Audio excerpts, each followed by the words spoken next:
One of the most highly acclaimed films of the past year is the biographical war drama Hacksaw Ridge. Andrew Garfield brilliantly plays Desmond Doss, a Seventh-day Adventist Christian who served as a US Army medic in the Second World War, but refused to bear arms. He was the first conscientious objector to receive the Medal of Honor for service above and beyond the call of duty.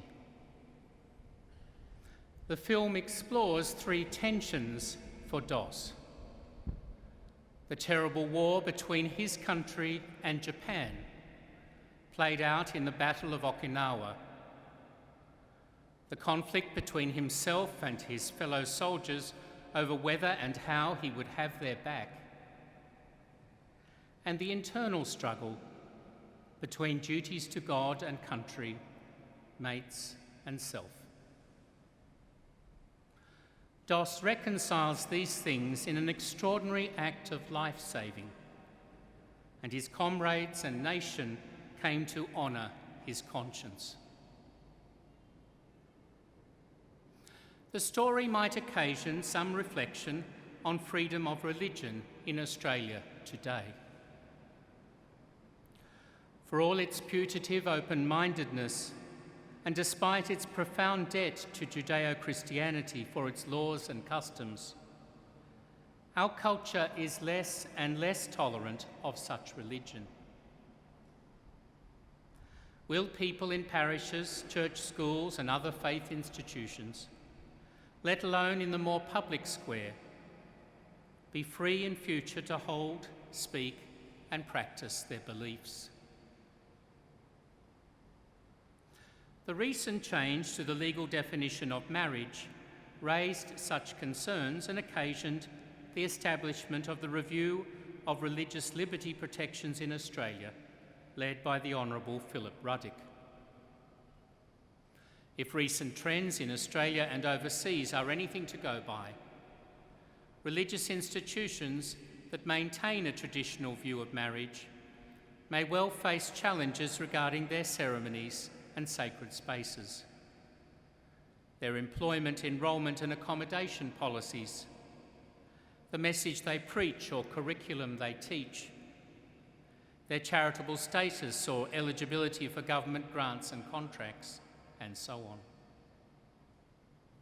People of faith may find themselves the victims of vilification, lawfare, or disadvantage in employment, commerce, academic or professional admission, parenting or otherwise, if they're known to hold or dare to voice old-fashioned views on marriage or other matters.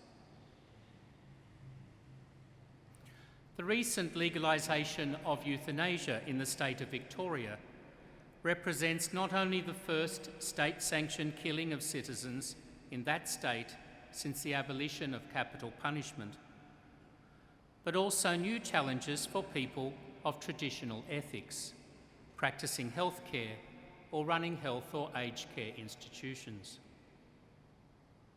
Will they be required, as some jurisdictions require regarding abortion, to perform, refer for, or otherwise collaborate in this now legal activity?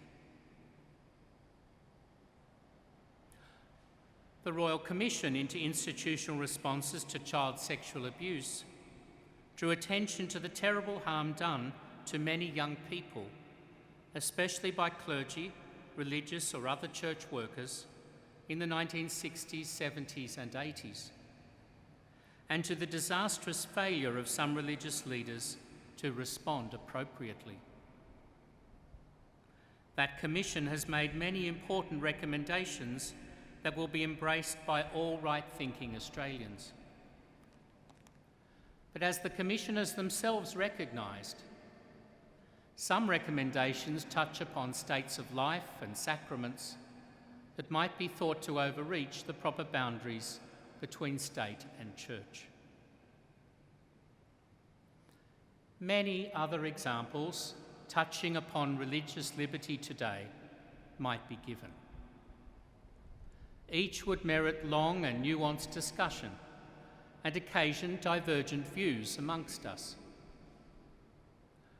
No one would envy the task of the Ruddock Committee or of lawmakers, judges and practitioners in reconciling the supposedly non-derogable right to freely hold and practice religious beliefs with other rights, responsibilities or interests.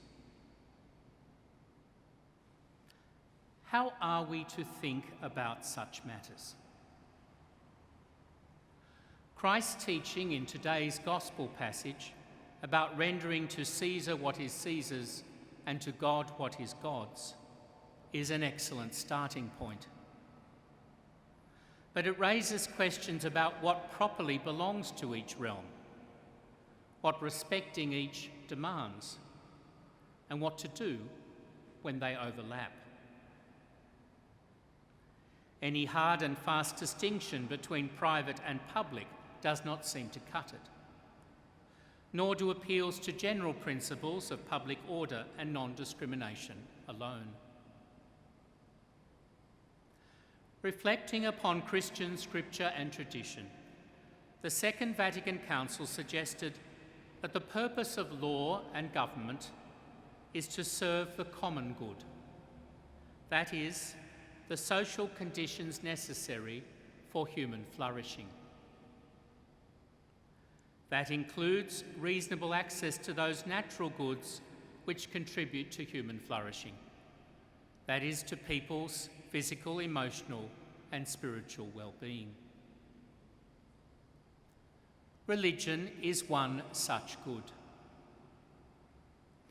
Many who are proudly Australian, or who aspire to be after fleeing persecution, treasure the generous space traditionally allowed in our law and culture for people to believe different things and practice their most deeply held beliefs.